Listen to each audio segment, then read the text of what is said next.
जो आपण शेतकरी माल पिकवता येते पण विकता येत नाही, त्याचप्रमाणे शेतकऱ्याच्या म्हणजे शेतकऱ्याच्या हातामध्ये शेतमालाचा भाव आहे नाही, पण खर्च कमी करणं हे शेतकऱ्याच्या हातात आहे. म्हणून शेतकरी कुठेतरी खर्च कमी झाला पाहिजे आणि आपला शेतकरी बांधव वाचला पाहिजे. याच्यासाठी आमच्या गटाने जैविक संसाधनाचा वापर करून एकरी 15 ते 18च्या दरम्यान कापूस पिकवला मागच्या वर्षी.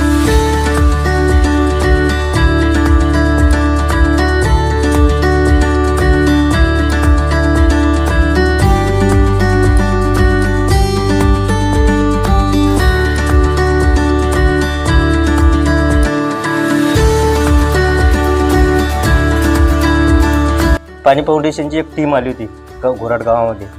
त्यांनी गटशेतीबद्दल सांगितलं, तर त्या एक मीटिंग झाली. त्या मीटिंगमध्ये मी तिथं गेलो आणि तिथूनच गटशेती कशी करायची यासाठी त्यांचं एक ट्रेनिंग होतं 3 दिवसीय. ते ट्रेनिंग घेऊन आल्याच्यानंतर मी एक गट तयार केला. मला हे सांगा की हे जैविक शेती रासायनिक, आता जर आपण सगळीकडे जर आपल्या वरुड मोठे तालुक्याचा विचार करतो म्हटलं तर मॅक्झिमम कास्तकार हे रासायनिक शेतीकडे वळलेले आहे. मग हे तुमच्या डोक्यात कसं आलं की आपण आज आपल्या घोराड ग्रामामध्ये जैविक शेतीला त्या ठिकाणी सुरुवात करायला पाहिजे? जैविक जेव्हा मी म्हणजे प्रशिक्षणाला गेलो होतो पाणी फाउंडेशनच्या, तिथे कॅन्सर ट्रेन दाखवली होती, जी पंजाबमध्ये जे बिकानेर ट्रेन म्हणून दौडत होती, तीच आता पंजाब कॅन्सर ट्रेन म्हणून दौडते. तर अशी ट्रेन आपल्या कुठं वरुडमध्ये जी काचीगुडा दौडते ती कॅन्सर ट्रेन म्हणून दौडावी.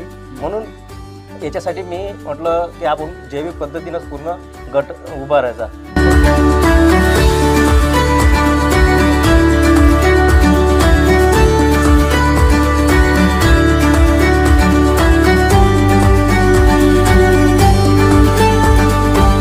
नमस्कार. आपण आपल्या भारतीय संस्कृतीचा आणि भारतीय उपजीविकेचा जर विचार करतो म्हटलं तर आपल्या भारतीय उपजीविका ही आपल्या येथील लोकांची हे शेतीवर हे फार मोठ्या प्रमाणात या ठिकाणी अवलंबून आहे. आणि शेतीवर अवलंबून होत असताना जेव्हा आपण सगळे कास्तकार मंडळी जर पूर्वीपासूनचा आपल्या पूर्वजांपासूनचा जर विचार करतो म्हटलं तर पूर्वी शेती करण्याची पद्धत हे सेंद्रिय शेती होती. आणि सेंद्रिय शेती करत असताना कालांतराने जेव्हा जेव्हा पिढी हे बदलत गेली तेव्हा सेंद्रिय शेतीकडून आपण रासायनिक शेतीकडे त्या ठिकाणी वळलो. आणि रासायनिक शेती करत असताना बरेचसे नवीन नवीन टेक्नॉलॉजीमुळे नवीन नवीन खतं, नवीन नवीन औषधं याची निर्मिती झाली. आणि त्याच्यामधून जे आपल्या जमिनीचे जे पत आपण त्या ठिकाणी म्हणू शकतो ते पत त्या ठिकाणी कमी होऊ लागली. जरी त्या 2-4-5 वर्षात जेव्हा आपण सुरुवात रासायनिक शेतीची आपण त्या ठिकाणी केली असता तेव्हा त्या काळात उत्पादन जरूर आपल्याला त्या ठिकाणी जास्त मिळायला लागलं. पण आता जर त्याचे आपण त्या ठिकाणी रिझल्ट जर आपण त्या ठिकाणी बघतो म्हटलं तर त्याचे रिझल्ट कुठेतरी आपण कमी झाल्यासारखे आपल्याला त्या ठिकाणी वाटते. त्याचं जर उदाहरण जर आपण घेतो म्हटलं तर पूर्वी लोक सांगतात की 2000 असो किंवा 2001 किंवा तो जो काही पिरियड असेल त्यामध्ये जेव्हा गहू ते आपल्या शेतामध्ये टाकत होते तेव्हा एकरी जवळपास त्यांना 23 ते 25 क्विंटलच्या मधात त्यांची गव्हाची उत्पन्न त्या ठिकाणी होत होतं. आणि आज जर आपण रासायनिक शेतीकडे वळलं असताना सुद्धा जर गव्हाचं जर उत्पन्न जास्तीत जास्त जर घेतो म्हटलं तर 15 क्विंटलच्या वरत उत्पन्न आपल्याला त्या ठिकाणी मिळत नाहीत. आणि आपण बघत असतो की रासायनिक शेतीचे दुष्परिणाम सुद्धा या मानवी शरीरावर आज आपल्याला त्या ठिकाणी दिसत आहेत. त्याचं जर उदाहरण घेतो म्हटलं तर पंजाब सारख्या जर राज्याचा आपण विचार करतो म्हटलं तर रासायनिक शेतीमुळे तिथे कॅन्सरचं प्रमाण एवढं वाढलेलं आहे की त्या ठिकाणी कॅन्सर ट्रेन त्या ठिकाणी चालू झालेली आहे.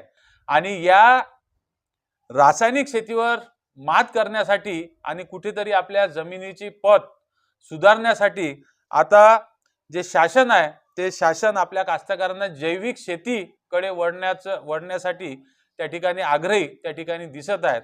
आणि असेच जैविक शेतीला आधारित आपण या ठिकाणी एक इन्स्पायर स्टोरी आपल्या घोराडमधील या सगळ्या वडीलधारी मंडळींनी आणि या सगळ्या आमच्या तरुण मित्रांनी एक परिश्रम नैसर्गिक शेती शेतकरी गट या ठिकाणी स्थापन केलेला होता आणि या शेतकरी गटाच्या माध्यमातून त्यांनी वॉटर कपच्या माध्यमातून आपल्या घोराट या ग्रामासाठी बरंचसं काम केलं. आणि जेव्हा काम करत असताना जेव्हा त्यांच्या कृषी ऑफिस सोबत त्यांच्या गटांचा जेव्हा संबंध आला आणि कृषी ऑफिसनी जेव्हा या गटांची उत्सुकता बघितली शेतीविषयी आणि कालांतराने जेव्हा कृषी ऑफिस सोबत यांचा संपर्क आला आणि कृषी अधिकाऱ्यांनी सुद्धा या ठिकाणी यांचं कार्य बघितलं, तर तेव्हा यांना जैविक लॅब चालवण्यासाठी यांच्या गटांना शासनातर्फे 1 लाख रुपयाचं अनुदान या ठिकाणी मिळालेलं आहे. मी सर्वप्रथम या सगळ्या गटांच्या सगळ्या माझ्या कास्तकार बांधवांचं मी या इन्स्पायर स्टोरीच्या माध्यमातून आपलं सगळ्यांचं मी या ठिकाणी स्वागत करतो. मला एक सांगा की हा आपला जो परिश्रम म्हणजे तुमच्या नावातच सगळं काही मला असं वाटते लपलेलं आहे, कारण आपण सगळी मंडळी परिश्रम घेणारी आहे. आणि या परिश्रम हा जो आपण शेतकरी बचत गट हा स्थापन केव्हा केला? पाणी फाउंडेशनची एक टीम आली होती घोराट गावामध्ये. त्यांनी गट शेतीबद्दल सांगितलं, तर त्या एक मीटिंग झाली. त्या मीटिंगमध्ये मी तिथं गेलो आणि तिथूनच गट शेती कशी करायची यासाठी त्यांचं एक ट्रेनिंग होतं 3 दिवसीय. ते ट्रेनिंग घेऊन आल्याच्या नंतर मी एक गट तयार केला.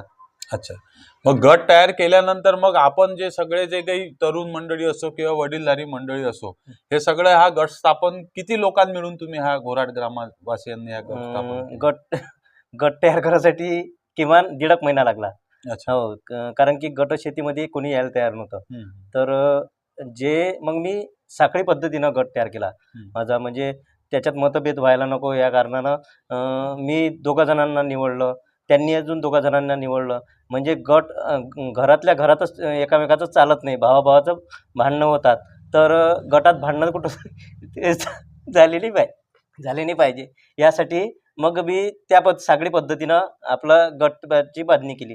तर म्हणूनच आज म्हणजे माझ्या गटाला एक जैविक लॅब मिळाली. आज तुमच्या बचत गटात किती आपलं शेतकरी माझ्या बचत गटामध्ये 12 सदस्य आहेत, 12 सदस्य. शेतकरी. आणि मग हे जेव्हा तुम्ही काम करत असताना बऱ्याच ठिकाणी भेटी सुद्धा दिल्या असेल, हो. तर आपण सर्वप्रथम जेव्हा तुमचा बचत गट स्थापन झाला, शेतकरी बचत गट, तर कुठे कुठे आपण त्या ठिकाणी भेटी दिलेल्या होत्या? माझं सर्वात पहिले सर्वप्रथम कारंजाला गेलो होतो आम्ही.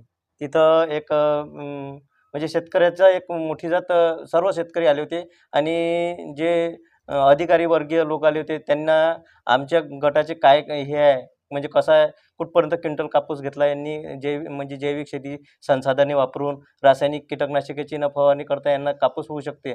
म्हणजे जो आपण शेतकरी माल पिकवता येते पण विकता येत नाही, त्याचप्रमाणे शेतकऱ्याच्या म्हणजे शेतकऱ्याच्या हातामध्ये शेतमालाचा भाव आहे नाही, पण खर्च कमी करणं हे शेतकऱ्याच्या हातात आहे. म्हणून शेतकरी कुठंतरी खर्च कमी झाला पाहिजे आणि आपला शेतकरी बांधव वाचला पाहिजे. याच्यासाठी आमच्या गटाने जैविक संसाधनाचा वापर करून एकरी 15 ते 18च्या दरम्यान कापूस पिकवला मागच्या वर्षी. म्हणजे तुम्हाला लॅब भेटण्याच्या अगोदरच जैविक शेतीचा उपयोग आपल्या शेतामध्ये त्या ठिकाणी जे काही तुमचे फवारणी असेल किंवा जे काही असेल जैविक शेतीच्या संदर्भात, हे अगोदरच आपण त्या ठिकाणी चालू केलं होतं. मला हे सांगा की हे जैविक शेती रासायनिक, आता जर आपण सगळीकडे जर आपल्या वरुड मोर्चे तालुक्याचा विचार करतो म्हटलं तर मॅक्झिमम कास्तकार हे रासायनिक शेतीकडे वळलेले आहे.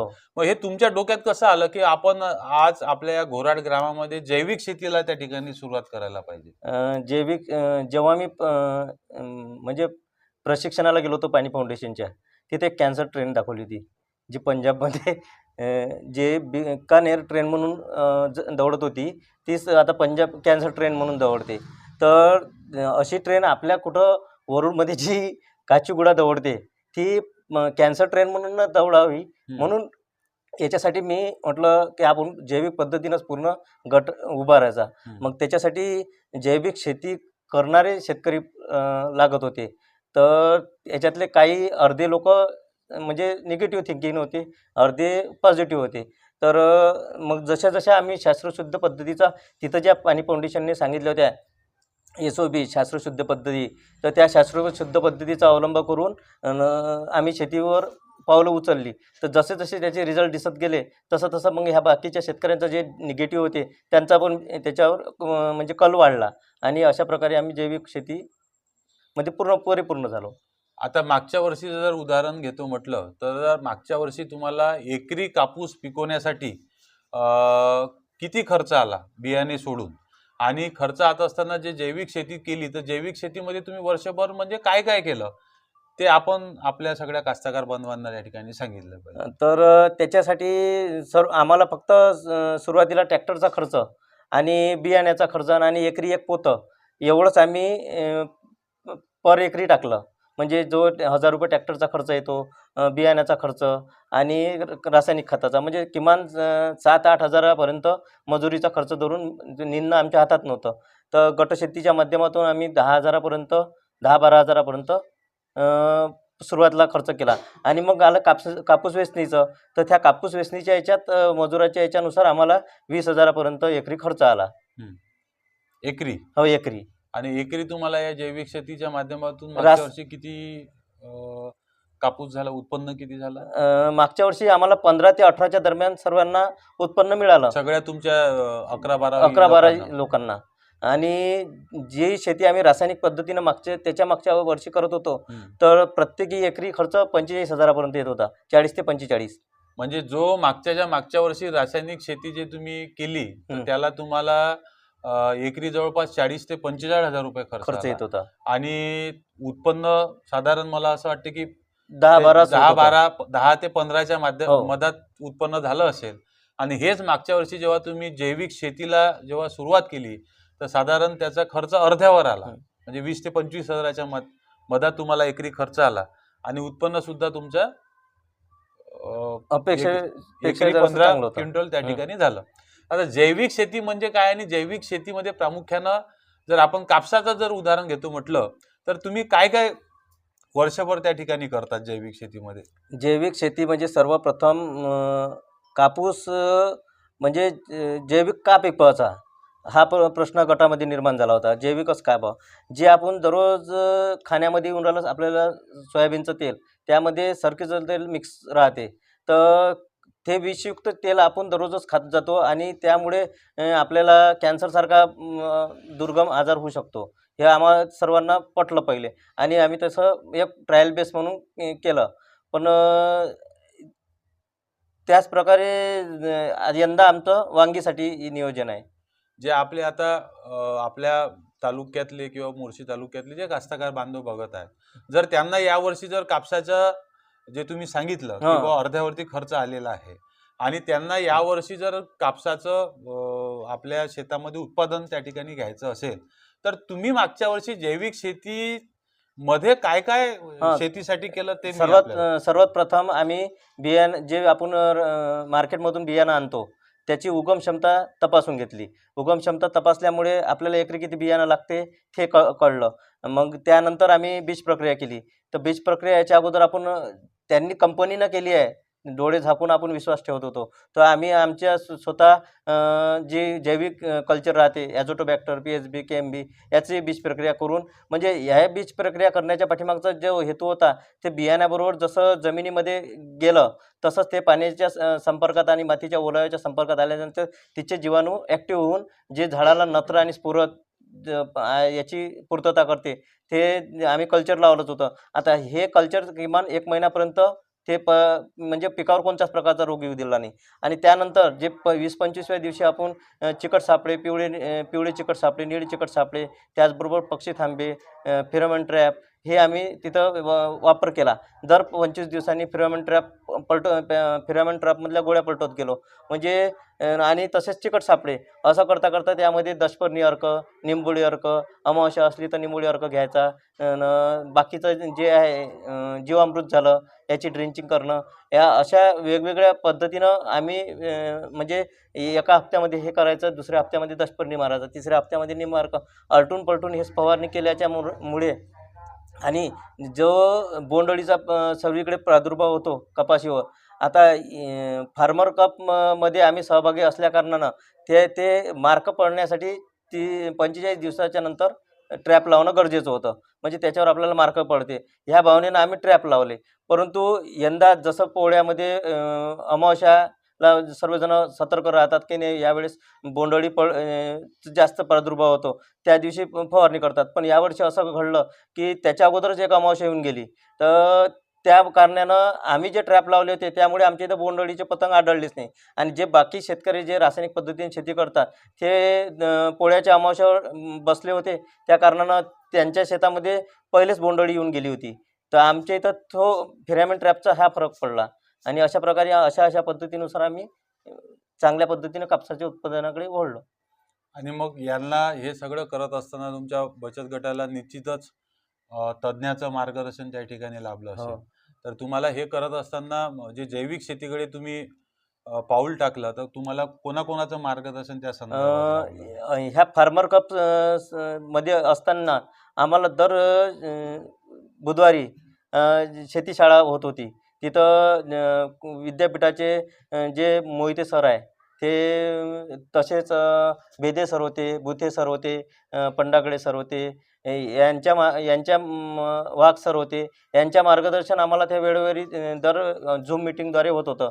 आम्ही त्यांना प्रश्न करत होतो, तिकडून उत्तर मिळत होते. अशा कारणानं जैविक शेती म्हणजे कडे वळण्यासाठी त्यांचं खूप मार्गदर्शन आम्हाला मिळालं. आणि आताच जे तुम्ही आम्हाला लॅब आपली सांगितलेली आहे आणि आपण हे सुद्धा सांगितलं की हे जे जैविक लॅब उभारण्यासाठी तुमच्या गटाला शासनातर्फे अनुदान सुद्धा त्या ठिकाणी मिळालेलं आहे. मी सर्वप्रथम आपल्या सगळ्या बचत गटाच्या सदस्यांचं अभिनंदन करू इच्छितो की आपल्याला आपलं कार्य बघून शासनाने आपल्याला जैविकची लॅब उभारण्याची परवानगी दिली आणि त्याला अनुदान सुद्धा त्या ठिकाणी दिलेलं आहे.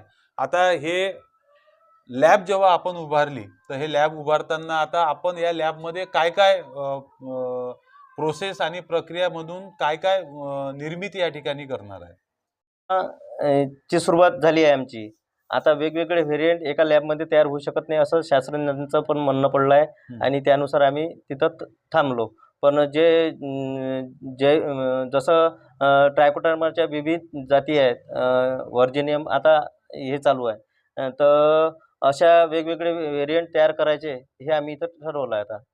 मग आता शासनाने जेव्हा तुम्हाला परवानगी दिली, तर निश्चितच आता मला आपल्या सगळ्या गटाच्या सदस्याकडून म्हणजे अपेक्षा सुद्धा आहे की एखाद्या आपल्या वरुड तालुक्यातल्या असो किंवा मोर्शी तालुक्यातले जे काही कास्तकार बांधव असेल, ज्यांना जे तुम्ही सेंद्रिय शेतीकडे त्या ठिकाणी वळलेले आहेत, तर त्यांना जर एखादा प्रश्न त्यांच्या मनात जर भेडसावत असेल, तर निश्चितच तुम्ही त्यांच्या प्रश्नाचं जे उत्तरं आपण आपल्या माध्यमातून त्या ठिकाणी द्यालच. पण आता हे जे सेंद्रिय शेतीच्या माध्यमातून जे लॅब आपण उभारलेली आहे, या लॅबचं मग जे काही तुम्ही औषधं निर्माण करणार आहेत, त्याची विक्री आपण या तालुक्यामध्ये करणार आहेत की फक्त हे तुमच्या बचत गटापुरतंच मर्यादित राहणार आहे? याची विक्री म्हणजे आमच्या बचत गटात वापरून जो शिल्लकचा साठा राहील तो आम्ही विक्रीसाठी उपलब्ध करून देऊ. अच्छा, विक्री करता आपण त्या ठिकाणी उपलब्ध करून देणार आहे. तर आपण बघितलंच की आजचा जो तरुण आहे, हा तरुण जेव्हा ग्रामीण भागातून शहराकडे येत असतो तेव्हा त्याचा कल हा शेतीकडे पाठ फिरवण्याचा असतो.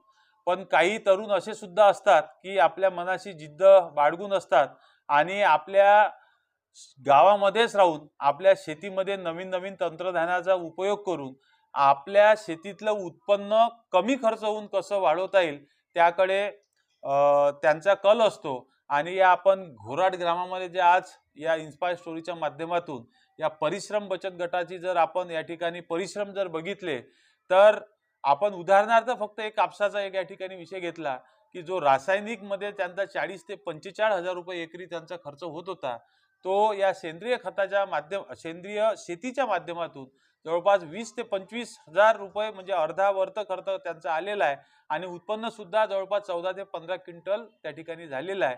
आणि म्हणून माझं या इन्स्पायर स्टोरीच्या माध्यमातून आपल्या सगळ्या तरुणांना एक आव्हान आहे की नोकरीच्या मागे न लागता आपण आपल्या वडीलधाऱ्या आपल्या पिढीजात जे शेती जे आपल्या घरी असेल त्या शेतीमध्ये नवीन नवीन तंत्रज्ञानाचा आपण उपयोग करून या शेतीवरच आपण आपल्या कुटुंबाची आपल्या परिवाराची उपयुक्तता अत्यंत चांगल्या पद्धतीनं आपण या ठिकाणी राबवू शकतो.